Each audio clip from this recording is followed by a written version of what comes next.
আগামী 1 ফেব্রুয়ারি বাজেটের পরে কোন কোন দ্রব্যের দাম বাড়তে চলেছে এবং কোন কোন দ্রব্যের দাম কমতে চলেছে চলুন এক এক করে জেনে নিই। বন্ধুরা, বাজেটে হওয়া প্রত্যেকটি ঘোষণা প্রত্যেকটি দেশবাসীর ওপরে সরাসরি প্রভাব ফেলে। নিত্য প্রয়োজনীয় জিনিসের দাম থেকে শুরু করে আয়ের উপরে দেওয়া ইনকাম ট্যাক্স সবই পাল্টে যেতে পারে এই বাজেট ঘোষণার ভিত্তিতে। এবারের বাজেটে সবথেকে বেশি যে নজর থাকবে সেটা হচ্ছে ইলেকট্রনিক্স প্রোডাক্টসের দিকে। তাহলে কি বাজেটে সস্তা হতে চলেছে ইলেকট্রনিক্স প্রোডাক্ট? প্রধানমন্ত্রী নরেন্দ্র মোদী বারবার ডিজিটাল ইন্ডিয়ার প্রশংসা করেছেন এবং সময়ের সাথে সাথে সাধারণ মানুষকে আরও বেশি করে ডিজিটাল প্রোডাক্ট ব্যবহার করার জন্য উৎসাহী করেছেন। এক্ষেত্রে যদি ফোন, ল্যাপটপ এবং টিভি ইত্যাদির দাম কমে যায় তাহলে একদিকে যেমন বিক্রি বাড়বে, ঠিক তেমনি ডিজিটাল ইন্ডিয়ারও প্রসারও ঘটবে। তাই বাজেটে এই ধরনের দ্রব্যের দাম কমানো হবে কিনা তা জানতে বেশি উৎসাহী সকল। তবে আগামী 1 ফেব্রুয়ারি 2025 যদি অর্থমন্ত্রী নির্মলা সীতারামন বাজেট পেশ করার সময় ইলেকট্রনিক্স প্রোডাক্টস তৈরির জন্য যে সমস্ত সামগ্রীর প্রয়োজন হয় সেই সমস্ত সামগ্রীর ওপরে যদি ইম্পোর্টস ডিউটি কমিয়ে দেয় তাহলে সেক্ষেত্রে সেই সমস্ত ইলেকট্রনিক্স দ্রব্যের দাম অনেকটাই কমানোর একটা সম্ভাবনা রয়েছে।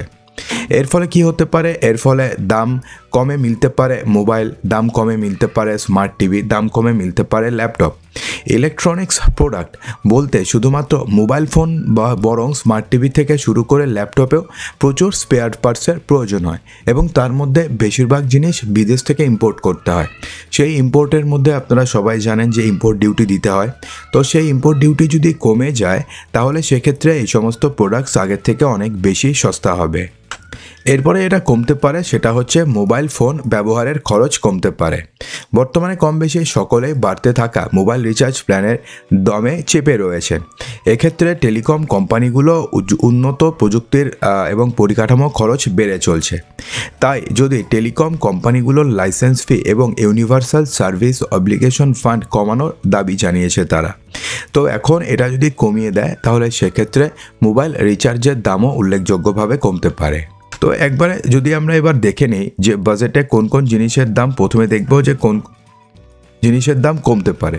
তো প্রথমে হচ্ছে মেডিকেল ইন্স্যুরেন্সের দাম কমতে পারে। মেডিকেল ইন্স্যুরেন্স অর্থাৎ আপনি যদি একটা মেডিকেল ইন্স্যুরেন্স করান তাহলে একটা সার্টেন অ্যামাউন্ট পর্যন্ত যত টাকার আপনি করাবেন তত টাকার অ্যামাউন্টের মধ্যে যদি আপনাদের কোনো খরচ হয় বা কোনো যদি হসপিটালাইজেশন আপনি হন তাহলে সেক্ষেত্রে ইন্স্যুরেন্স কোম্পানি সেই খরচ বেয়ার করে।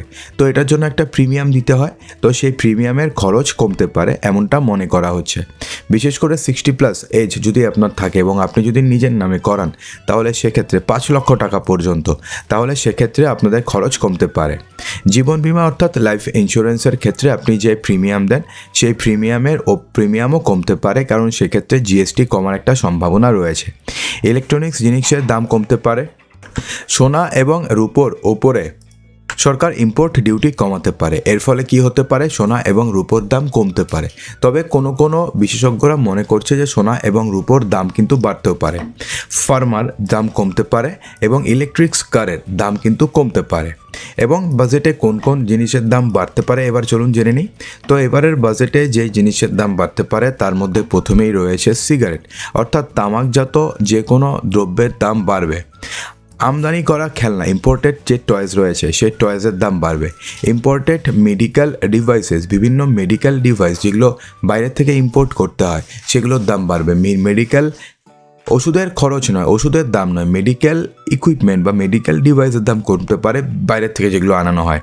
সেমিকন্ডাক্টরের দাম বাড়তে পারে।